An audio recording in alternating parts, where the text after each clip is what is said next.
jami'an.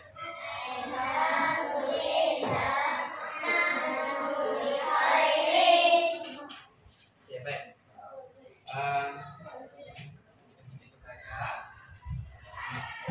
Okey, wahid isnani salasah. Assalamualaikum. Waalaikumsalam. Selamat sejahtera. Selamat sejahtera.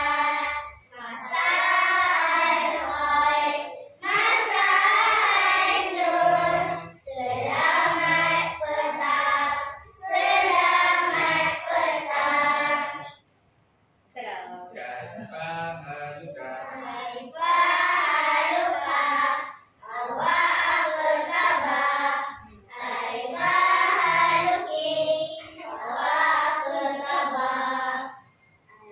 Alhamdulillah, ana bi khairin. Alhamdulillah, saya sehat. Maisuna. Okey, semua bisa ke depan.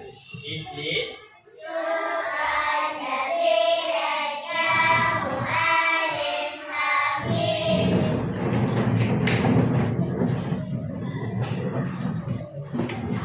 Okey, semua dah ada kotak kat atas meja. Belum? Jangan ambil kotak. Pastikan semua murid dah ada kotak atas meja.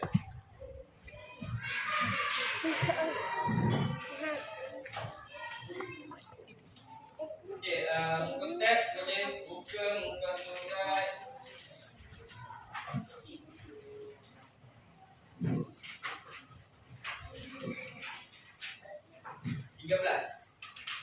Kotak muka surat 13.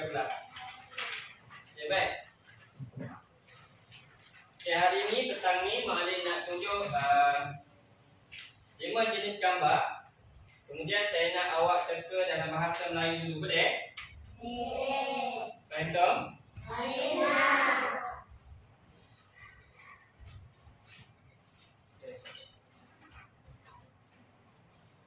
Okey, ini gambar apa? Okey. Betul pen, bukan pensel. Tengok macam dia pen.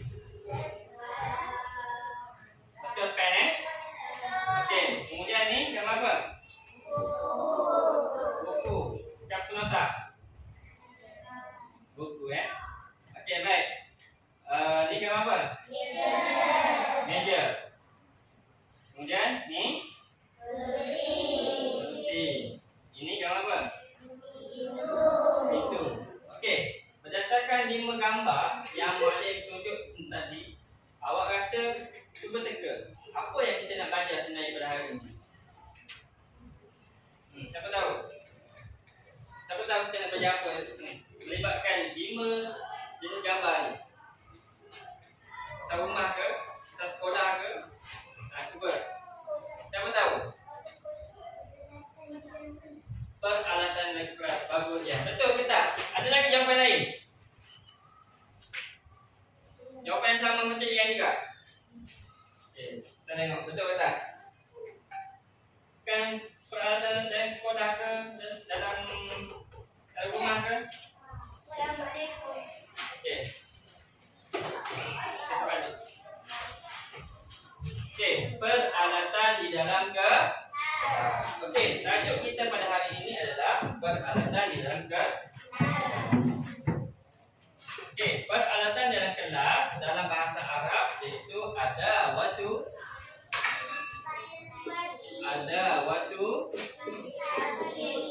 fi ad-dirasiyah. Ada waktu fi fasli pun boleh, tapi bentuk umumnya adalah ada waktu fi dirasiyah. Okey, ada waktu fi ad-dirasiyah. Ada waktu fi dirasiyah. Baik. Okey, berdasarkan tadi 5 jenis gambar kan, iaitu berkaitan dengan peralatan di dalam kelas. Okey. Sekarang ni kita nak buat al-istimak. Boleh? Apa maksud al-istimak? Mendengar. Okey. Yang pertama yang muallim sedang ajarkan awak, yang pertama muallim baca, awak dengar. Biduna saut. Tanpa bunyi suara. Yang kedua, muallim baca dan awak tunjuk dekat mana muallim baca. Yang ketiga, muallim akan baca dan awak akan ikut. Boleh? Okey, baik. Okey, yang pertama. Dia dengar dulu muallim baca. Qalamun. Dengar dulu tanpa video yang saut. Qalamun, pen. Kitabun, buku. Awak dengar dulu muallim baca, nanti awak ikut. Awak perhatikan macam mana cara bacaan dia. Boleh? Okey, qalamun,